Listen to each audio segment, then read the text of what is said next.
Remand में करते क्या कि डॉक्टर साहब गाने लगा के ना बल्ले से मारते थे और कहते थे मैं चौका मारने लग गया, मैं छक्का मारने लग गया। तो मैं वहां का जरा सुपरवाइजर हो गया, मैं फिर लोगों को मारने लग गया। मैंने कहा आपको खुद नहीं शर्म आती? उसने कहा या तो फिर मार खानी थी या मारना था। लपका हुआ कि मुझे छोड़ के ना जाना, मैं मार। और उसकी मद में वो हर शख्स के बस 30,000 रुपया एक महीने का लेता था। मतलब कि वो लोगों के नशइयों से 11-12 लाख रुपया कमा रहा है, बस उसने बांध के रखे हैं। इलाज के लिए करना पड़ता है। ये डीएसपी कह रहा है 3-3 दिन बगैर सोए काम किया हुआ है। मेरी जिस वक्त शादी हुई मैं कोई काम नहीं करता था। अपने दोस्त के घर तकरीबन 17-18 साल बाद जा रहा हूँ उसकी बहन का रिश्ता लेने। मेरा दोस्त है, वो कहेगा यार तू मेरी बहन का रिश्ता लेना आ गया। जी अस्सलाम वालेकुम, welcome to Crime Cast Diaries. मैं हूँ आपके मेज़बान हुमा खालिद और आज हमारे साथ मौजूद हैं सीनियर जो सहाफ़ी हैं अली हमज़ा। आइए ज़रा इनसे बात करते हैं और जानते हैं कि क्राइम की इस फील्ड में रहना, काम करना कितना मुश्किल है। जी अस्सलाम वालेकुम। वालेकुम अस्सलाम, कैसी हैं आप? खैरियत से? अल्लाह का शुक्र। अली आप बताएं, आप ठीक हैं? अल्हम्दुलिल्लाह, अल्लाह का शुक्र। अली मुझे सबसे पहले ये बताएं कि आपको ये ख्याल कैसे आया कि आपने इस फील्ड में आना है और फिर वो भी इन्वेस्टिगेटिव छापे मारने वाली? अच्छा, मैं इस फील्ड में हादसाती तौर पर आया और मैं जिस वक्त मास्टर्स अपना कंप्लीट कर रहा था उस वक्त तक मुझे नहीं पता था कि मेरे अंदर शायद अल्लाह ताला ने ये हुनर भी रखा है कि मैं लोगों के सामने खड़े होकर बात कर सकता हूँ या कहीं पे इंटरव्यू कर सकता हूँ या कहीं पे स्टेज सेक्रेटरी कर सकता हूँ। क्योंकि जिस वक्त मैं मास्टर्स अपना मुकम्मल कर चुका था तब तक मैंने एक बार भी ज़िंदगी में ना किसी स्टेज पे परफॉर्म किया था, ना कभी कोई इंटरव्यू किया था, ना कभी कोई स्टेज सेक्रेटरी रहा था, ना कोई तकरीरी मुकाबले। और जब कोई प्रेजेंटेशन देने का वक्त आता था तो मेरे लिए बड़ा आसान था कि मैं वहाँ पे बेहोश होने की अदाकारी कर लूँ बजाय कि वहाँ पे खड़े होके जो है प्रेजेंटेशन दूँ। मतलब कि मैं इस कदर जो है लो कॉन्फिडेंस वाला बंदा था। और चूंकि मैं इतना ये साइड अपनी कभी एक्सप्लोर ही नहीं की थी तो इस वजह से इन तमाम लोगों को देखने के बावजूद, मतलब कि हम जो है सुहेल बड़ाई साहब को देखते थे, इकरारुल हसन भाई को देखते थे, वसीम बदामी साहब को देखते थे, हामिद मीर साहब को देखते थे, इन तमाम लोगों को देखने के बावजूद कभी मेरे दिल में या जहन में ये ख्याल नहीं आया कि यार ये काम करना है। क्योंकि मुझे पता था कि मैं यार अंदर वो नहीं है कि मैं लोगों के सामने खड़े होकर बात कर सकूं या तकरीर कर सकूं या इंटरव्यू कर सकूं। तो इस तरफ आना जो था वो अल्लाह ताला ने मेरे नसीब में लिखा हुआ था और उसका सबब बने हमारे एक बड़े अच्छे दोस्त हैं, आप जानती होंगी, अनस गोंदल साहब। मेरे बड़े अच्छे दोस्त थे, हम लोग एक साथ क्रिकेट खेला करते थे और उन्होंने उस वक्त उनका शायद बैचलर्स कंप्लीट हुआ था और उन्होंने एक यूट्यूब चैनल ज्वाइन किया था। तो हमारी आपस में बड़ी लॉजिकल जो है डिबेट्स हुआ करती थी मुआशरे की किसी भी हकीकत पर। हमारी जब बात हुआ करती थी तो उनकी और मेरी जो मतलब कि सोचने का अंदाज़ था वो थोड़ा सा मुख्तलिफ था और हम एक दूसरे को कोशिश करते थे कि लॉजिक के साथ कन्विंस कर सकें। तो उन्हें ये पता था कि इसको जो है लॉजिक के साथ सवाल पूछना भी आता है और अगले को कन्विंस करना भी आता है। तो वो जो हमारी आपसी गुफ्तगू हुआ करती थी किसी भी मौजू पर या किसी भी टॉपिक पर, उसकी वजह से उन्हें ये अंदाज़ा था कि यार ये सवाल करना भी जानता है और मुहज़्ज़ब लहजे में अगले को जवाब देके कन्विंस करना भी जानता है। तो उन्हें जब तकरीबन 1.5 साल का अरसा गुजर गया उस यूट्यूब चैनल पे, तो उन्होंने फ़ारूक शहबाज बड़ाई साहब हैं, सीनियर साहब जो पहले उर्दू पॉइंट में कर रहे थे, अभी मेरा ख्याल है एक न्यूज़ के साथ वो काम कर रहे हैं, उनके साथ मिलकर एक प्लेटफॉर्म बनाया यूट्यूब चैनल। तो उन्होंने मुझे एक दिन कॉल किया और उन्होंने मुझे कहा कि अली क्या कर रहे हैं, कहाँ पे? मैंने बताया मैं कुछ भी नहीं कर रहा और मैं घर पे हूँ। तो उन्होंने कहा कि आपने ना 8 या 9 मार्च को प्रेस क्लब आना है। मैंने कहा अच्छा। मैंने कहा क्या करना है? उन्होंने कहा वहाँ पे आपने इंटरव्यू करना है। तो मैंने कहा मैं क्या इंटरव्यू करूँगा, क्योंकि उससे पहले ना तो मैंने कभी जो है किया था और ना मैंने अपनी ये साइट कभी एक्सप्लोर की थी। अब उन्होंने कहा आप आ जाना, हम कर लेंगे इंशाल्लाह, देख लेंगे। उन्हें इस हवाले से मेरे पे कॉन्फिडेंस था कि ये बात कर लेगा। और जब मैं अपना मास्टर्स कंप्लीट कर लिया और मीडिया की फील्ड में आने से पहले मेरे कुछ दोस्त थे फिल्म एंड टीवी के, मैं उनके साथ बहुत सी जगह कुछ लिख देना या उन्होंने कुछ भी बनाना तो मुझे बतौर क्रिटिक दिखाना और मैंने उसमें ना खामियां निकालनी कि नहीं यार इसमें ये अच्छा नहीं है, ये अच्छा नहीं है। और वो इस वजह से मैं निकालता था कि मुझे बहुत ज़्यादा मूवीज़ और इस तरह के प्लेस देखने का शौक था। और जब आप अगर हॉलीवुड या बॉलीवुड देख रहे हैं और फिर कोई लोकल प्रोडक्शन देख रहे हैं तो आप व्यूअर अच्छे होते हैं और आप बीच में गलतियां निकालते कि नहीं नहीं यार ये तो नहीं अच्छा लग रहा या इसमें ये बेहतर होना चाहिए। तो जब उनके साथ कर रहा था कहीं ना कहीं कैमरा भी एक दो कैमरा के सामने फेस करना सीख लिया। सबसे पहले वीडियो कौन सी थी? हमारा ये था, ये जो खवातीन के हकूक के हवाले से जो मार्च होता है वहाँ पे हम गए और पाकिस्तान में वाकई खवातीन को बहुत से मसाइल का सामना है। लेकिन मसला ये है कि जो लोग वहाँ पे आते हैं उस जो है मार्च में, वो शायद वो खवातीन के उन मसाइल पे बात ही नहीं कर रहे होते जो वाकई मैं बतौर सहाफ़ी या बतौर रिपोर्टर जब एक माशरे में जाता हूँ तो वहाँ पे आके ना और तरह के मसाइल थे। अब वहाँ पे जो हमने एक वीडियो किया वो बहुत वायरल हो गया और उसमें मेरा ख्याल है कि 5 करोड़ से ज़्यादा व्यूज़ आ गए। 5 करोड़ की बात कर रहा हूँ। हाँ, मतलब कि वो वैसे तो वायरल हुई उसके ऊपर बहुत से पेजेस ने उसका वो निकाल के कुछ मीम्स बनने लगी, कुछ वैसे पेजेस ने उठा के लगाने लगे। इससे पहले भी कोई जॉब कर रहे थे कहीं? नॉर्मल जॉब था। मैं बेसिकली मैं बहुत अच्छा क्रिकेटर था और मैं क्रिकेट की फील्ड में बहुत स्ट्रगल कर रहा था और अनस गोंदल साहब जो मुझे इस फील्ड में लाए वो मेरे क्रिकेट के दोस्त थे। तो ये एक रास्ता बना। तो मैं बहुत सी चीज़ों में टकरे मार चुका हुआ था लेकिन वहाँ पे ताले नहीं खुल रहे थे। ये जो थी जिसमें मैंने कोई स्ट्रगल नहीं की हुई थी, जहाँ मैंने खुद अनस भाई से रब्ता भी नहीं किया था, उन्हें ये मुझ में टैलेंट नज़र आया और एक अपॉर्चुनिटी बनी और उन्हें मुझे बुलाया और अल्लाह ताला ने शायद ये रास्ता दिखाना था और पहला वीडियो हमारा बहुत वायरल हो गया। वो इवन कि आज भी किसी पेज पे लगा हो तो वो उस पर जो है लाखों करोड़ों व्यूज़ अभी भी हैं, वो अभी भी सामने आता है और हर साल वो कहीं ना कहीं किसी न किसी पेज पे लगता है। लेकिन मैंने इस फील्ड में आकर जिस दिन पहले दिन माइक पकड़ा उसके बाद से लेके आज तक, मतलब कि मुझे तकरीबन 5 साल होने वाले, मैंने हर दिन स्ट्रगल की। क्या बात मैंने 3 दिन बगैर सोए काम किया हुआ है। बगैर सोए का मतलब है कि बिल्कुल बगैर सोए।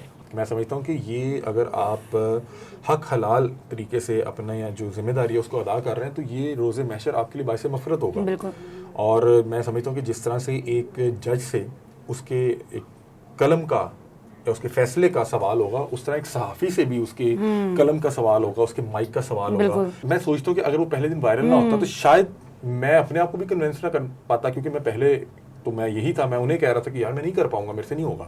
अली माशाल्लाह आप एक नौजवान सहाफ़ी हैं और खूबसूरत भी दिखते हैं, तो मुझे ये बताएं कि आप मैरिड हैं? जी अल्हम्दुलिल्लाह मैं मैरिड हूँ। मेरी जिस वक्त शादी हुई मैं कोई काम नहीं करता था, कोई काम नहीं। मतलब कि अब्बा जी के पास दोपहर में दुकान पे जाके 2 या 3 घंटे बैठ जाना कि अब्बा जी रेस्ट कर लेते थे। उसके अलावा मैं क्रिकेट खेल रहा था, उसमें जो है काफ़ी मेहनत की, लेकिन मुझे जब पता लग गया कि अब मैं ओवर एज हो गया हूँ और अब मुश्किल हो गया, क्रिकेट में कोई ख़ास फीचर नज़र नहीं आ रहा, तो मैंने वो भी छोड़ दी। स्टडीज़ मेरी कंप्लीट हो चुकी हुई थी, मतलब कि मेरा मास्टर्स कंप्लीट हो गया हुआ था। उसके बाद मुझे समझ नहीं आ रही थी मैं क्या करूँ। मुझे कुछ नहीं, घर वाले पीछे पड़े थे कि शादी कर लें, तो मैं जो है शादी नहीं करना चाह रहा था। मैं किसी न किसी बहाने से उनको ना जो है वो टाल रहा था कि उन्होंने जो है मुझे पूछना फ़लाँ जगह बात करें, फ़लाँ जगह बात करें, तो मैंने उनको किसी न किसी तरह टाल देना कि अभी नहीं, ऐसे नहीं, वो फ़लाँ, कोई भी जो मुझे बहाना उस वक्त समझ में आना। हमारे एक बिल्कुल हमारे मोहल्ले में ही एक खातून जो मेरी अहली हैं, उनके हवाले से पूछा कि फ़लाँ जगह बात करूँ। अब मैंने इनको ना बचपन में देखा हुआ था, इनके भाई मेरे साथ स्कूल जाया करते थे और बचपन में जो मैंने देखा था तो मुझे बड़ी खूबसूरत लगती थी, वज़ाकता से बड़ी खूबसूरत लगती थी। तो मैंने इन्हें बचपन में देखा हुआ था, जो मेरी जो है वाइफ हैं, और ये मेरे दोस्त की बहन थी। और दोस्त जो थे मेरे साथ, वो मेरे साथ गालबन रहे 7वीं 8वीं तक। इनके जो वालिद थे, जो मेरे ससुर हैं, इनसे मुझे बचपन में एक बार पड़ी थी डांट, बड़ी ठीक ठाक बड़ी ठीक ठाक। तो मैं उसके बाद ना इनसे बड़ा डरता था, और मुझे अगर पता लग रहा है ना कि वो इस साइड से आ रहे हैं तो मैं वो रास्ता बदल लेता था। मैं यार ये जो है वो थोड़ा सा, यानी कि मैं उनसे ना बचता था। दूसरा, मुझे पता था कि वो खूबसूरत बहुत है, तो मैंने कहा ये तो मुझे रिश्ता नहीं देने लगे। तीसरा, वो मेरे दोस्त की बहन भी थी। अब मुझे ना ये जब पता लगा ना कि ये 3-4 चीज़ें मैंने कैलकुलेट की, तो मुझे पता लगा कि ये हमें रिश्ता नहीं देंगे, और मुझे तो वैसे टाइम चाहिए था, मैं तो टालने का बहाना को ढूंढ रहा था। तो मैंने अम्मी से कहा हाँ आप यहाँ बात करें, और इसलिए किया कि मुझे थोड़ा टाइम मिल जाएगा। वो लोग थोड़ा टाइम लेके इनकार करेंगे या इनकार कर देंगे फ़ौरन, तो मुझे थोड़ा वक्त और मिल जाएगा, मैं फिर कोई और बहाना तलाश कर लूँगा। मेरी वालदा गई, उनकी वालदा से बात की कि मैं सोच रही हूँ कि हम अपने बेटे की शादी आपकी बेटी से करना चाहते हैं। तो उन्होंने कहा ये तो बड़ा अच्छा है, आप हमें कुछ वक्त दें, हम आपको सोच के बताते हैं। मेरी अम्मी वापस आ गई, उन्होंने कहा कि कुछ वक्त दें, हम आपको बताते हैं। मैं कहा हाँ थोड़ा वक्त दें ना उनको, अब मुझे टाइम मिल गया थोड़ा सा।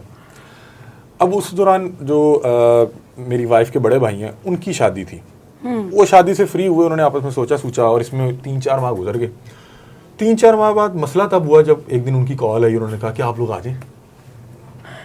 तो मेरी अम्मी ने कहा उधर से कॉल आई है, वो कह रहे हैं आप लोग आ जाएं। हम लोग जो है इस पर सोचा और हमें तो ये बात बड़ी अच्छी लगी है।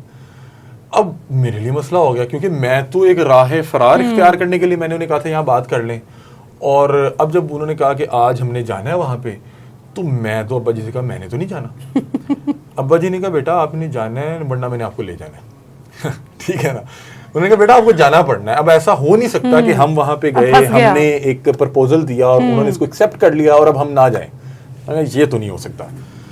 अब मैं बड़ा परेशान, अब मतलब कि उन्होंने कहा कि आप ये फर्ज करें कि संडे को आ जाए, संडे को भी 2-3 दिन है, तो मैं घर में कह रहा हूँ कि मैंने नहीं जाना। बजन का बेटा आपको अब हमने लेके जाना है, वरना मैं फिर तुम्हें ले जाऊंगा। और आपको पता है कि मिडिल क्लास फैमिली में जो अब्बा जी होते हैं वो हाँ, उनको जब प्यार आता है वो जो है जूता पकड़ के अपना वो औलाद सीधी कर लेते हैं। तो उन्होंने कहा बेटा ये अब ना हमारी इज्जत का सवाल है, आपसे बात करके हम वहां गए थे और आपकी मतलब कि रजामंदी के साथ हम गए थे, अब उन्होंने बुला लिया, अब ऐसा नहीं हो सकता कि हम ना जाए।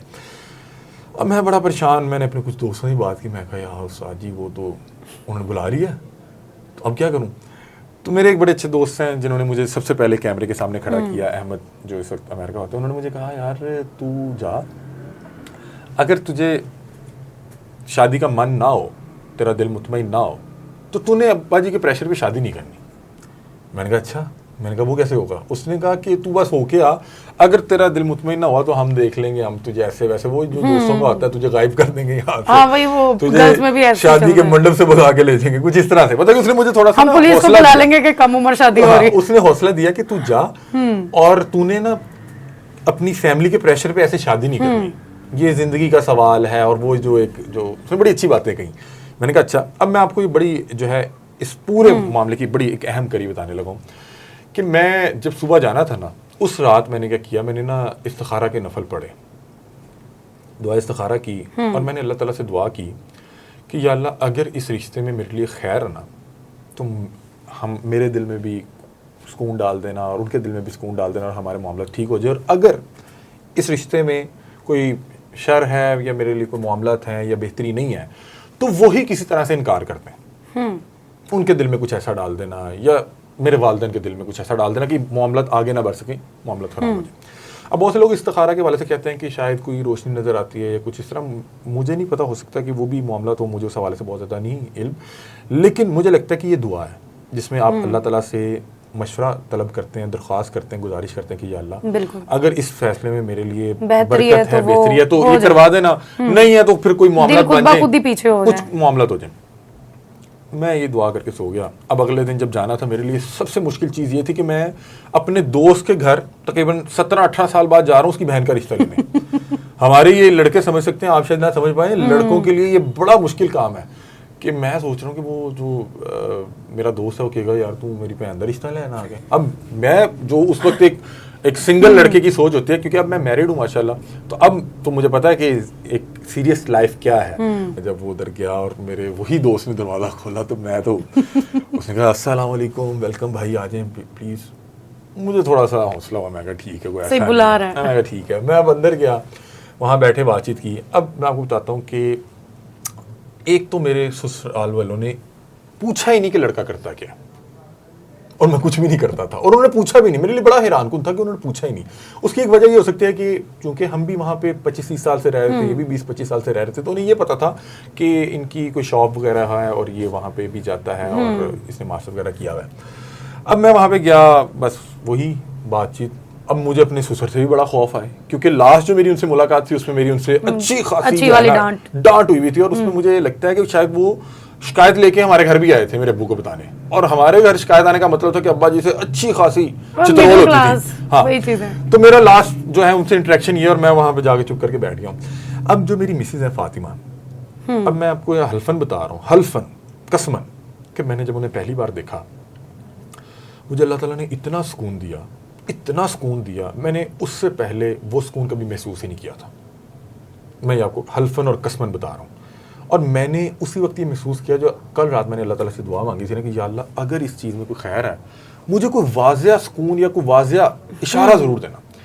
तो मैंने उनको ऐसे देखा, कोई बात नहीं, वो आके बैठ गई, मैं भी बैठा हुआ था, तो मुझे देख के उन्हें बहुत सुकून आया दिल में, और इतना सुकून आया, मैं इतना मुतमईन था कि जाने से पहले मैं शादी के लिए बिल्कुल रजामंद नहीं था। वहाँ पे बैठ के मेरा दिल इतना मुतमईन था, इतना पुरसुकून था कि मुझे अगर कहते हैं कि अभी निकाह करें और अभी ले जाएं, तो मैं उसी वक्त निकाह करके उनको ले आता घर। ये मैं आपको हल्फन और कसमन बता रहा हूँ। और इससे भी मज़े की बात मैं आपको बताता हूँ कि वहाँ पे बड़ा अच्छा रहा, बात पक्की हो गई, और फिर हमने कुछ 3-4 माह में शादी कर ली। जिस दिन मेरा वलीमा था, मतलब बारात और वलीमा। उससे अगले रोज मुझे अनस भाई की कॉल आई थी कि क्या कर रहे हो। मैंने कहा कुछ नहीं। मतलब फौरन ही वो कहते हैं ना, औरत अपना अल्लाह ताला, नसीब खुद लेकर आती है। अल्लाह ताला ने मतलब कि उससे पहले शादी के दिन तक मैं कुछ नहीं करता था। शादी के दिन तक मुझे नहीं पता था कि मैंने एंकर बनना है, और अल्लाह ताला मुझे इस फील्ड में इज्जत भी दे देगा, लोगों के दिल में मेरे लिए प्यार डाल देगा। और शादी के 2 दिन बाद, ये देखें, लोग कहते हैं ना कि शादी होती है तो अल्लाह ताला रिस्क खोल देता है। मैंने महसूस किया, मैंने इस्तिखारे में अल्लाह ताला से मदद मांगी, अल्लाह ताला ने मदद की, मैंने सुकून महसूस किया। मैं शादी के लिए रजामंद नहीं था, मैंने उन्हें देखा, अल्लाह ताला ने मेरे दिल में सुकून डाल दिया, मुझे मुतमईन कर दिया, उन्हें मेरे हवाले से मुतमईन कर दिया। हमारी शादी हुई। मेरी शादी के 2 दिन बाद मुझे अनस भाई की कॉल है कि क्या कर रहे हो, तुम फलां तारीख को आओ, हमने एक इंटरव्यू करना। मैं उन्हें कह रहा हूँ कि मैं क्या इंटरव्यू करूँ, उनका बस आ जाना, कर लेंगे। और हम गए, पहला इंटरव्यू किया, वीडियो किया, वो वायरल हो गया, और उसके बाद अल्लाह ताला ने ये रास्ता दिखा दिया। अली, मुझे ये बताएं कि इतना अरसा हो चुका है आपको इस फील्ड में, कोई ऐसा प्रोग्राम हुआ हो जो कि ऑन एयर ही ना हुआ हो और आपकी जान लग गई हो उस प्रोग्राम में? अच्छा, हमारे जो हैं तकरीबन तमाम प्रोग्राम जो हैं वो ऑन एयर हुए। एक प्रोग्राम था वो जो है ऑन एयर नहीं हो सका था, और वो प्रोग्राम था सस्ता आटा स्कीम पे कोई था। उस पे हमें थाने भी जाना पड़ा था, और थाने भी हम कुछ देर रहे। हाँ, मुझे पता लगा था। 3 घंटे? हाँ, 3-4 घंटे, और रमजान था, हमारी इफ्तारी उधर ही हुई थी। और वो प्रोग्राम पता नहीं क्यों नहीं चल सका, लेकिन वो प्रोग्राम क्या कोई प्रेशर था, कोई चीजें ऐसी थी? एक सस्ता आटा के हवाले से, सस्ता आटा भी नहीं था बल्कि मुफ्त आटे की कोई जो है वो स्कीम वज़ीर आला की जानिब से जो है वो शुरू की गई थी। और उसमें वहाँ पे जो उस ट्रक का था वो पटवारियों को दी गई थी, वो कि उन्होंने ख़वातीन को मुफ्त आटा तकसीम करना था। वो कुछ इस तरह से नौसरबाजी कर रहा था कि वो लोगों को तकसीम नहीं कर रहा था, वो उनके कार्ड स्कैन किए जा रहा था, उन्होंने कहा था नहीं आया। और जिसका मुफ्त आया हुआ उसको क्या पता, उसे किसी को कह देना आपका मुल्तान से आटा मिलेगा, वो लाहौर से मुल्तान एक आटे का थैला तो नहीं लेके जाएगा। हमने इसको रिकॉर्ड कर लिया, इसको प्रॉपर एविडेंस भी थे हमारे पास, और बस वो उसमें हमें जो है वो उठा के ले गए, और उन्होंने कहा कि आप पे पर्चा हो जाएगा। तो हम बैठे रहे, हमने कहा फिर ठीक है। हम वहाँ गए तो अफ्तारी थी, मैंने जाने से पहले उन्होंने फ़ोन हमसे ले लिए, बल्कि फ़ोन मेरे पास था, मैंने घर बता दिया कि मेरी आज अफ्तारी बाहर है, आज मेरी अफ्तारी बाहर है। तो वहाँ पे 3-4 घंटे बैठे, और वो प्रोग्राम नहीं चल सका था। बाकी उसके अलावा मेरा नहीं ख्याल कि कोई पर्चे कितने हुए अभी तक? अच्छा, पर्चे का मैं आपको बताता हूँ कि देखें कि मैं आपको फिर बता रहा हूँ कि ये प्रोग्राम ऐसा है कि जिसमें आपने पर्सनल नहीं होना। और मैंने इस प्रोग्राम में ये सीखा कि आप जो जिस भी शख्स को एक्सपोज करने जा रहे हैं, ये नेचुरल है कि वो आपके साथ बदतमीजी करेगा, क्योंकि वहाँ पे उसका हराम का रोजगार लगा हुआ है, उसको वहाँ पे जो है लोगों को जो है वो उनके साथ फ्रॉड करके कुछ ना कुछ उसकी अर्निंग है। आप जाके उसको पकड़वाएंगे या एक्सपोज करेंगे तो वो आपको वो बहुत अच्छे तरीके से ट्रीट नहीं करेगा, आपके साथ बदतमीजी करेगा। मैंने उस पर बदतमीजी नहीं कोशिश करके करनी। मतलब एक बंदा, एक जगह मुझे किसी ने थप्पड़ मार दिया प्रोग्राम में, तो मैंने उसको नहीं मारा, ना मुझे उस पर गुस्सा आया, क्योंकि मैंने सोचा कि अगर इसकी जगह मैं भी होता और कोई शख्स आता तो शायद मेरा भी रद्द-ए-अमल ये होता कि मैं उसको थप्पड़ मारता। तो मैं इसलिए किसी के साथ पर्सनल नहीं होता। अब चूंकि मैं किसी के साथ पर्सनल नहीं होता, तो मैं हद्दुल इम्कान कोशिश करता हूँ कि हमारे ऊपर पर्चा ना हो।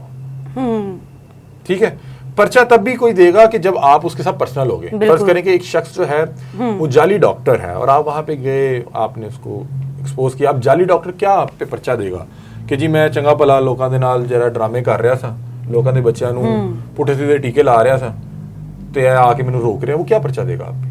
उसकी इतनी इखलाकी जुर्रत ही नहीं होगी कि वो आपके खिलाफ जाके पर्चा देगा। एक बार क्या हुआ कि अभी हाल ही में ये एक वाकया हुआ कि एक ये जो नूडल्स, बच्चों वाले नूडल्स होते हैं, वो खाने से 2 बच्चे बिल्कुल हम सबने देखा, बेचारे हलाक हो गए। अब ये देखें कि वो कहीं ना कहीं तो लोकल प्रोडक्शन हो रही है बिल्कुल, कि जिससे उसके 2 बच्चे मर गए। आपने वो एक जेल वाला भी किया था, आई थिंक सो, वो थोड़ा सा हमें बताइए। वहाँ काफी इमोशनल चीजें भी हमने देखी, और लोगों को क्यों रखा हुआ था, जब आप वहाँ पर गए तो मंजर क्या था और खुद क्या फीलिंग आ रही थी? जी, वो जो एक जाली जेल या कोई प्राइवेट जेल कह लें वो था, और वो एक मुबैना रिहैब सेंटर के नाम पे वहाँ पे लोगों को हथकड़ियाँ लगा के, पाँव बांध के, जंजीरें बांध के वहाँ पे बांध के रखा गया था, और बाकायदा तौर पे उसकी सलाखें और जेल की तरह वो उस घर को तैयार किया गया था। अब वो प्रोग्राम हमारे पास इस तरह से आया कि हमारे एक कैमरामैन है, उन्होंने मुझे कहा कि अली भाई मेरे पास ना एक फैमिली ने रब्ता किया मुझसे और उन्होंने बताया कि हमने अपने बच्चे को एक रीहैब सेंटर में जो है जमा करवाया था। वो वहाँ पे उस पर जो है 8 माह तशद्दुद करते रहे, उसके पूरे जिस्म पे तशद्दुद के निशान हैं और इतना तशद्दुद किया गया कि वो बंदा अपनी ज़हनी जो है ना वो तवाज़ुन खो बैठा हुआ। और अब हम उनको ये नशा छुड़वाने की मद में अभी तक 1 लाख 1.5 2 लाख भी दे चुके हैं और अब जब हम ज़बरदस्ती अपने बच्चे उनसे ले आए हैं तो वो हमारे घर का सामान भी उठा के ले गए। मैंने कहा ये कौन सा रिहैब सेंटर है, ये कौन सा डॉक्टर है जो लोगों का इस तरह से नशा छुड़वा रहा है कि उनकी हड्डी पसली तोड़ी हुई है और उनको इतना तशद्दुद किया गया कि वो ज़हनी तौर पे बीमार हो गए हैं। मैंने कहा चले मैं आऊँगा, मैं प्रोग्राम करूँगा। हम गए, वहाँ पे 2 लोग थे जो उस रिहैब सेंटर से किसी तरह छुट के आए थे या वहाँ से फरार होके आए थे। अब उन्होंने प्रोग्राम शुरू किया। उन्होंने बताया कि अली भाई वो रिक्शा ड्राइवर है जो जिसने डॉक्टर का लिबादा ओढ़ा हुआ है, रिक्शा ड्राइवर है। उसने एक जेल बनाया हुआ है, बाकायदा तौर पे उसकी एंट्रेंस पे सलाखें हैं, अंदर सलाखें हैं, लोगों को जो है जंजीरों से बांध के रखा गया है। और उसने कहा कि वहाँ पे जो बिलाल नामी नौसरबाज है, जो डॉक्टर बिलाल बना हुआ है, वहाँ पे इतना लोगों पे तशद्दुद करता है और उस तशद्दुद को नाम दिया हुआ था रिमांड, कि रिमांड ले रहे हैं, डॉक्टर साहब रिमांड ले रहे हैं। और उसमें रिमांड में करते क्या कि डॉक्टर साहब गाने लगा के ना उनको बरहना करके, अलिफ बरहना करके 40 लोगों के दरमियान बांध के बल्ले से मारते थे और कहते हैं मैं चौका मारने लगा, मैं छक्का मारने लगा। मतलब कि बैटिंग कर रहे भी बनाते थे। हाँ, मजाक बना रहे, वीडियोस बना रहे और बकायदा ऐसे करें जैसे मैं बैटिंग कर रहा हूं की तजलील है ना। बिल्कुल। मैं बड़ा हैरान हुआ। हमने उनके साथ प्रोग्राम रिकॉर्ड किया, उन्होंने अपने जिस्म के निशान भी दिखाए। उन्होंने कहा कि हमें जो इन्होंने 6 महीने रखा है कोई दवाई नहीं, बस बांध के जो है मारी जा रहे हैं। उनमें से एक शख्स है, उसने कहा कि मैंने उनका किसी तरह एतमाद जीत लिया तो मैं वहां का जरा सुपरवाइजर हो गया, मैं फिर लोगों को मारने लग गया। मैंने कहा आपको खुद नहीं शर्म आती? उसने कहा या तो फिर मार खानी थी या मारना था। अब ये उन्होंने मुझे सारी रुदास सुनाई तो मैंने कहा ये कहाँ पे है? तो उन्होंने कहा ये करीब ही है, पास ही, कोई मेरा ख्याल वहां से 3-4-5 किलोमीटर था। हमने उस रात जाना था जंग। अब मैंने सोचा कि वापस आगे कर लें, लेकिन फिर मैंने सोचा कि यहाँ पे हम चूंकि वो रोड पे इंटरव्यू कर रहे थे मेन चौक पे, तो बहुत से लोग देख रहे थे कि इनके इंटरव्यू हो रहा है, बहुत से लोग सुन भी रहे थे। मैंने कहा उधर तक पहुंचेगा वो यहाँ से शिफ्ट कर देंगे और फिर हमें इन्हें ढूंढने में मसला होगा। तो मैंने उन्हें कहा कि चले आए फिर अभी चलते हैं। वो हमें लेके जब उस तरफ जाने लगे तो वो अब डरे भी हुए थे, चूंकि उन्होंने 6 माह उनसे मार खाई भी थी और वहां पे उन 40 से 45 लोगों को मारने के लिए बाकायदा 7 से 8 लोगों को रखा हुआ था, हायर किया हुआ था। उनका काम ही ये था इनको जो है वो तशद्दुद करना इन पर। हम वहां पे जा रहे थे, वो बार बार कह रहे अली भाई को पुलिस नू नाल ले लो, पुलिस नू नाल ले लो, उन्हें तो भी बांध लेना है, वो बड़ा मार देने। अब वो मुझे ना हाँ वो मुझे वाकईतन जैसे वो अंदर से खौफ आ रहा था, बच्चों की तरह जिद कर रहे हैं कि भाई मारेंगे। अब मैं नॉर्मली हद्दुल इम्कान कोशिश करता हूँ कि पुलिस को साथ ना लेके जाऊँ। उसकी बड़ी वजह ये होती है कि आप जब किसी भी शख्स को किसी इदारे के हाथ पकड़वा के आते हैं या पुलिस वाले के हाथ पकड़वा के आते हैं, आपका तो काम खत्म हो गया, आप चले गए। वो इदारे वाले अगर उस इदारे में कोई ऐसा शख्स बैठा हुआ है जो अपने डिपार्टमेंट के मुंह पे कालक मलने के लिए तैयार है, उसको हराम का नवाला चाहिए, वो आपका नाम इस्तेमाल करके उससे जो है दिहाड़ी लगाता है। फिर नो डाउट ना आप पुलिस वाले को जानते होते हैं ना पुलिस वाला आपको जानता होता है, लेकिन चूंकि आपका काम खत्म हो गया आप चले गए वापस, उसने कहना है जी वो फलाना होना है। और ये काम मेरे साथ हो चुका है, सबके साथ हुआ। मैंने इकरार भाई से भी इंटरव्यू किया तो वो भी ये बता रहे हैं कि ये हो चुका है। हम लोग प्रोग्राम करके चले जाते हैं और पीछे से पुलिस वाले हमारे नाम पे पैसे लेके जा रहे होते हैं और हम मैं इसलिए हद्दुल इम्कान कोशिश करता हूँ कि मैं खुद किसी को पुलिस के हवाले ना करवा के आऊँ। आप प्रोग्राम चलाएं, रियासती इदारे देखेंगे, खुद ही एक्शन होगा। हाँ, आईजी साहब के ऑफिस में तमाम टीवी लगे हुए हैं, वहाँ पे उनकी टीम है जो मॉनिटर करती है, सीएम साहिबा के ऑफिस में लगे हुए हैं, फिर दीगर इदारों के भी वहाँ पे लगे हुए हैं। और मैं चाहता हूं कि वहां से नोटिस हो ताकि ऊपर से आएगा कि ये क्या हो रहा है तो नीचे वाला कोई नौसरबाज हरकत नहीं कर सकेगा। तो मेरा हद्दुल इम्कान कोशिश होती है। अब ये इतना डरे हुए थे कि मैंने कहा अच्छा, मैंने कहा यार वाकई वहां पे कोई हो सकता है, ये बता रहा बंदे भी ज्यादा है। तो हमने पुलिस को कॉल की, 15 पे कॉल की, डाला आया तो मैंने कहा यहाँ पे एक ना बंदे ने अंदर कुछ लोगों को ना जंजीरों से बांध के रखा है, वहां जाना है। पहले तो हमारे साथ जाने को तैयार ही नहीं थे। उन्होंने कहा होगा आपने एसपी से परमिशन लेनी पड़ेगी। हाँ, इसी तरह मैंने कहा बस आज सारों से परमिशन। अब मैं उनको रिक्वेस्ट करके अब ले गया। अब मैं जैसे ही उस गली में दाखिल हुआ तो हमने उससे पहले ना अपना एक टीम मेंबर भेजा कि जरा देख के आओ कि माहौल क्या है। अब वो फर्ज करें आपके दाखिल होने से पहले ही बंद करते तो फिर तो आप अंदर भी नहीं जा पाएंगे, आपको पता नहीं लगेगा अंदर क्या, और फिर पीछे कोई दरवाजा या कुछ भी गायब कर दें। तो हमें उसने कहा कि अली भाई एक बैठक है, उस पर कोई टीवी लगा हुआ है और उस टीवी पे ना अंदर के तमाम कैमरे के जो है ना वो फोटेज आ रही है और ना बिल्कुल साथ ही दरवाज़ा है, उन्होंने दरवाज़ा बंद कर दिया तो हम अंदर नहीं जा सकेंगे। और बाहर गली में भी 2-3 कैमरे लगे हुए हैं कि गली की मूवमेंट को कंट्रोल करने के लिए, नज़र रखने के लिए। मैंने कहा अच्छा। अब वो गली थी कुछ छोटी सी, तो हमने ये डिसाइड किया कि हमने थोड़ा सा तेज़ भागते हुए ही जाना है ताकि वो दरवाज़ा बंद नहीं करें तो अंदर पहुँच जाए। तो वही हुआ कि हम जैसे जाने लगे, तो जैसे ही हम उनके करीब पहुँचे ना, ऐसे कोई 50-60 फुट का या 100 फुट का फासला रह गया, तो मैंने देखा कि अंदर ना वो हरकत शुरू हो गया। तो हम भागे लपके, और जितनी देर में हम पहुंचे तो उनमें से कुछ लोग अंदर जाके दरवाज़ा लगा चुके थे। तो जो आखिरी वो जो नौसरबाज था बिलाल, जो डॉक्टर के भेस में एक जो था, वो मैकेनिक था और वो लोगों के साथ ये सारी फनकारी कर रहा था, वो घुस रहा था, तो मैंने उसे पकड़ लिया। अब वो देख रहा है, शक्ल देख रहा है, उसने सबसे पहले माइक देखा ये कौन है, क्योंकि इस तरह जो भी लोग उल्टे सीधे काम कर रहे होते हैं ना, उन्होंने मुकामी इस तरह के हरामखोर भी इकट्ठे किए होते साथ। और मुझे बड़े अफसोस के साथ कहना पड़ रहा है, इस तरह के हराम खाने वाले हर फील्ड में मौजूद होते हैं। बिल्कुल। तो साथ पुलिस भी थी। मैंने कहा खुलवाएं इसको। अब पुलिस ने भी कहा, पुलिस ने कहा खोले ज़रा। अब वो कैमरे लगे हुए, वो नज़र आ रहा है कि अंदर लोग हैं। अब ये दरवाज़ा नहीं खोल रहा, दरवाज़ा हमने उसको फोर्सफुली खुलवाया तो अंदर बाकायदा वो सलाखें लगी हुई हैं दरवाजे के अंदर, वो जेल बनी हुई है। और उस वक्त अंदर का मंजर क्या देखा आपने? अंदर लोग बहुत ज़्यादा, सिचुएशन कुछ मैं ऐसी बता रहा हूँ ना कि अभी हम अंदर जाने लगे। हमने कहा ये खुलवाएं। अब हमने वो जेल का दरवाज़ा खुलवाया, हम अंदर गए तो उन्होंने बाहर से जेल बंद कर दी, और हमें नहीं पता चाबी किसके पास है। हमारे साथ 2 पुलिस वाले, 40 के करीब वो लोग जिनको बांध के बैठाया हुआ है, जिनके अंदर खौफ है कि इन्होंने रात रिमांड लेना है। वो इस दौरान अपनी फैमिली से भी कोई बात डिस्कस नहीं कर पाते थे। उन्हें पता होता था कि फैमिली को कोई बात बताएंगे तो हमें मार पड़ेगी, रात मार पड़ेगी। फैमिली वाले लेके नहीं जाएंगे, फैमिली वाले को कह देंगे जी वो नशा नहीं छड़ना चाह रहे, तो झूठ बोल रहे। अब वहां पे जाके मैंने पुलिस वाले से कहा इनसे पूछें, बयान लेना शुरू करें।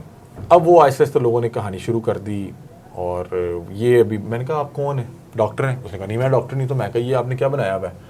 अब वो आगे से कहानियां सुना रहा है, ये वो। अब वहां पे उन लोगों को पहले ये कॉन्फिडेंस है ना बड़ा ज़रूरी था कि भाई कुछ नहीं करेगा ये, क्योंकि वो उन्हें आंखों से बता रहा था कि अगर तुम लोगों ने यहाँ पे कोई बात की तो रात फिर रिमांड ही है। उस दौरान जो है वो पुलिस वाले भी थोड़ा सा वहाँ पे यरके, उन्हें भी लगे कि इतने लोग हैं और दरवाज़ा बंद है, अल्लाह ना करे कुछ और ना मसला हो जाए। उन्होंने कहा हम जा रहे हैं। मैंने कहा आप जाएँ, हम आपके साथ आपकी मौजूदगी में अंदर आए हैं, अगर यहाँ पे इन्होंने हमें कोई भी नुकसान कर दिया फिर आप जिम्मेदार हैं, ठीक है।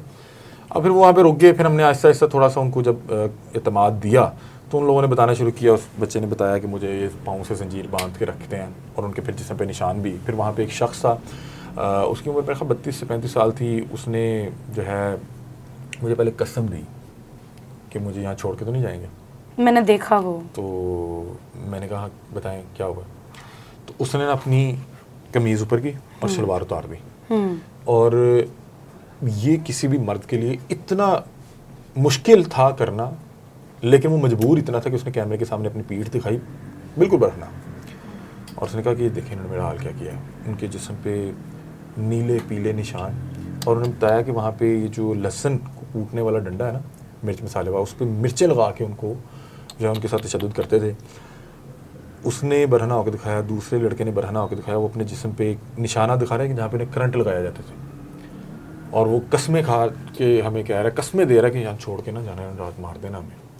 एक लड़का इतना डरा हुआ था कि मुझे नहीं पता वो पता नहीं सलाखों के अंदर से कैसे पल्ली तरफ चला गया, और आगे दरवाज़ा बंद था। मतलब कि वो इतना डरा हुआ था। मैं उसको कह रहा हूँ कि अच्छा यार रुक तो जा, मतलब कि वो मेरे साथ लपका हुआ कि मुझे छोड़ के ना जाना, मुझे मारता नहीं, मुझे छोड़ के ना जाना। तो हुआ क्या कि वहाँ पे ना अंदर उनके वो जो 8-10 लोग थे मारने वाले, उनको वो भी वहाँ मौजूद है। एक उस शख्स का कोई भतीजा है, वो 16-17 साल का, वो ना लोगों को ट्रिगर करे कि इन्हें पकड़ें। और वहाँ पे कुछ लोग तो अपनी रुदात सुना रहे थे, कुछ लोग वो जो वहाँ पे आपको बताया ना कि जो उनका एतमाद जीत लेते थे वो बन जाते थे, उनको मारनी पड़ती थी और वो मारते थे। तो उनमें कुछ वो लोग भी थे। तो वहाँ पे ना अंदर अचानक से ना हंगामा सा शुरू हो गया, लड़ाई शुरू हो गई। एक वहाँ पे शख्स ने मुक्का मारा दूसरे को, उसकी आंख फट गई, खून आ रहा है। तो मैं अब अंदर सोच रहा हूँ कि अब इतने लोग हैं, निकलने का बाहर दरवाजे का रास्ता नहीं है, और मैं क्या मतलब कि करूँगा अगर अल्लाह ना करे यहाँ पे चीज़ें बढ़ जाएं। और वहाँ पे तो वो जो 8-10 लोग थे उन्हें ट्रिगर कर रहे थे कि इनको तो यहाँ पे अंदर रहना, इनका हिसाब किताब पूरा करें। अब मैंने वहाँ पे से कहा कि तुम्हारे पास कोई अखलाकी जवाज़ है इन लोगों को यहाँ पे इस तरह से बांध के रखने का या इलाज करने का? उसने कहा मेरे पास जी इन सब की जो है वो इन सब के डॉक्यूमेंट पड़े हैं। मैं कहा तुम्हारे पास अपना कोई डॉक्यूमेंट है? अब मैं चाह रहा था कि क्योंकि दरवाज़ा बंद था, हालात हमारे कंट्रोल से बाहर हो रहे थे, अल्लाह ना करे वहाँ कोई और नुकसान हो जाता तो हम उसको भी देख रहे थे कि किस तरह से चीज़ों को मैनेज करना है। हमने कहा अच्छा चलें डॉक्यूमेंट्स दिखाएं। तब तक पुलिस वाले भी दोनों देख रहे हैं कि हम 2 लोग हैं, ये एक तरफ 40-50 लोग हैं, क्या करेंगे। अब वो हुआ ये कि उसने दरवाज़ा खुलवाया किसी भी तरह, मतलब कि पहले तो बता रहा था हमारे पास चाबी नहीं है, हमें नहीं पता। फिर जब उसे लगा कि शायद कहीं पे कोई कमज़ोर लम्हा आए, हम इन्हें कंट्रोल कर लें या कुछ कर लें, तो वो बाहर निकला, अपने ऑफिस में आया, तो अब वो कोई उसके पास कोई एक डॉक्यूमेंट नहीं था, कोई एक भी डॉक्यूमेंट नहीं था। लोगों ने अपने जो बच्चे थे वो वहाँ पे उसके पास जमा करवाए हुए थे और उसकी मद में वो हर शख्स के बस 30,000 रुपया 1 महीने का लेता था। 40 लोग थे तो 30,000 रुपये मेरा ख्याल है ये आपका सीधा 11-12 लाख रुपए बनता है। मतलब कि वो लोगों के नशइयों से 11-12 लाख रुपए कमा रहा है, ना वो डॉक्टर ना उन्हें कोई दवाई दे रहा है, बस उसने बांध के रखे हैं और तशद्दुद अलग कर रहा है। अब मैंने सोचा कि इसको मैं जाके ज़रा पकड़वाता हूँ। हम क्या करेंगे, हम तो रियासतीदारों को बताएंगे ना। अब मैंने उसको वो जो था मैंने कहा इसको डाले हुए बैठाएं और थाने लेके चले। अब वो डाले हुए बैठा तो वो फ़ोन कर रहा है मुसलसल। मैंने उन्हें कहा इसको बतौर मुलजिम लेके जा रहे हैं, इसे कम से कम इससे फ़ोन तो लें। अब उसने हमारे जाने से पहले ना जो भी 2-4 कॉल करनी थी वो कर ली। अब देखें एक शख्स आबादी के इलाके में इस तरह का एक प्राइवेट जेल बना के बैठा हुआ है, वो ऐसे तो नहीं बैठा हो। बिल्कुल, वहाँ इलाके के लोग कोई बड़ी ऐसी पर्सनालिटीज तो होंगी जो अटैच होंगी, मतलब कि इदारे ये वो फलां, मतलब कि कुछ ना कुछ तो उसकी गेम थी। अब वहाँ पे गए तो हम थाना, मेरे ख्याल है मुझे एग्जैक्टली याद नहीं, शायद बनावा था, वहाँ पे गए तो वहाँ पे मेरे लिए बड़ा हैरानकुन था और बड़ा मेरे लिए अफसोस का बाइस था कि हम वहाँ पे गए तो उस जनाब को एसी वाले कमरे में चेयर पे बैठाया हुआ है और हमें SHO साहब ने कहा निकलो बाहर। मुझे बड़ा अफसोस हुआ, मैं आपसे कह रहा हूँ कि यार इसने 40 बंदों को बांध के रखा हुआ, आप इसको जो है आपने इसको चौधरी की तरह बैठाया हुआ है और आप हमें निकाल रहे हैं। मुझे पता लगा कि DSP साहब भी वहाँ पे मौजूद थे। मैंने कहा अच्छा, मैं कहा जब भी बाहर आएगा तो मैं DSP से कहूँगा। अब मैंने ना DSP आके अपने वो बड़े डाले में बैठा, एक तो इनको जो है वो गाड़ी अपने बड़े डाले में बैठे हो तो इनको आम शहरी तो वैसे ही छोटा नजर आ रहा होता है, क्योंकि वो डाले आपको पता है इतने ऊंचे और थोड़ा ऊपर बैठना पड़ता है। हम गरीब लोग तो छोटे नजर आएंगे। मैं उसको कहा DSP के पास जाके बड़े मौदबाना तरीके से, एक तो तरीका था ना मैं कैमरा ऑन करके चले जाता, उसको जरा बदतमीजी में, ये ऑफ द रिकॉर्ड चीज है। अभी मैं उसको रिक्वेस्ट करने जा रहा हूँ कि भाईजान एक बंदा लेके आए इस तरह बंदे में। तो मैंने उससे कहा कि सर ये एक नौसरबाज है जिसने मुझे खुद बताया कि डॉक्टर नहीं है और किसी बड़े सरकारी हॉस्पिटल का ना नाम इस्तेमाल करके उससे बाहर बोर्ड पे अपना डॉक्टर बिलाल लिखा हुआ है। मैं तो हैरान हूँ, पता नहीं कोई भी शख्स किसी भी हॉस्पिटल का नाम इस्तेमाल कर लेता है। अब मैंने वो उन्हें कहा कि सर ये खुद मुझे बता रहा है कि रिक्शा ड्राइवर, इसने 40 लोगों को बांध के रखा हुआ है वहाँ पे और वो लोग हाथ पाँव जोड़ रहे हैं, हमें कस्में दे रहे हैं कि हमें यहाँ पे छोड़ के ना जाना, ये मार देगा, ये बल्ले से उनको। तो ये कहता है कि इलाज के लिए करना पड़ता है, ये DSP कह रहा है। तो मैंने कहा इलाज तो डॉक्टर करेगा, वो खुद कह रहा है मैं डॉक्टर नहीं हूँ।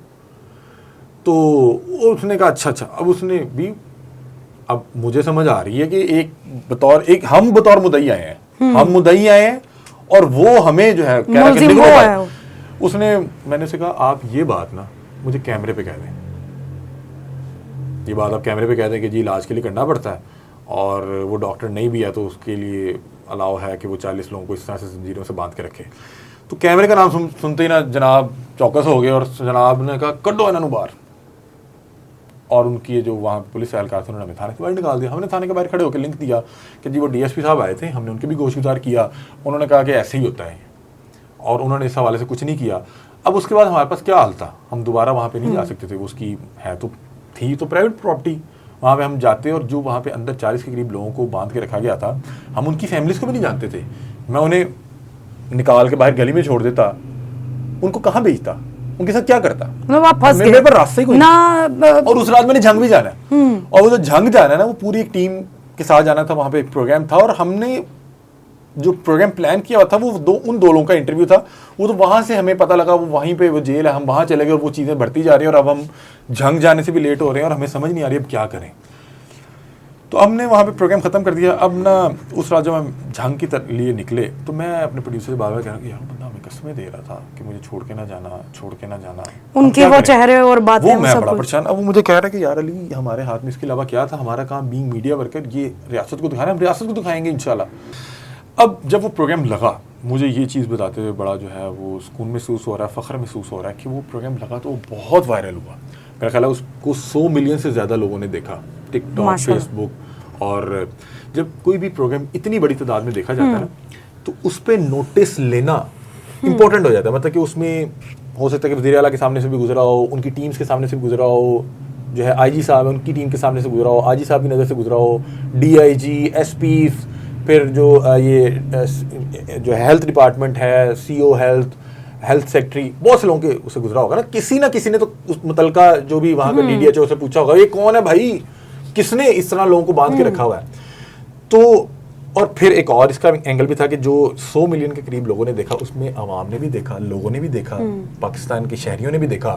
उनमें बहुत से वो लोग होंगे जिन्होंने अपने अजीज इसको डॉक्टर समझ के वहाँ पे जमा कराए होंगे, वो फौरी तौर पे भागे होंगे कि यार अपना अजीज लेके आए। फिर मैंने अपने तौर पे भी उस प्रोग्राम के ऑनर होने के बाद पता करवाया, तो वो वहाँ पे अब मौजूद नहीं था। बातें तो बढ़ती जाएंगी और बहुत से ऐसे केसेस हैं जो आपसे डिस्कस करने वाले हैं या हम जानना चाहते हैं और सुनना चाहते हैं। तो लेकिन मुझे लगता है कि आज के लिए काफ़ी हो गया और बहुत शुक्रिया आपका। Next Thank you so much. Podcast में दोबारा आपसे मुलाकात होगी, तब तक इजाज़त दें, वस्सलाम।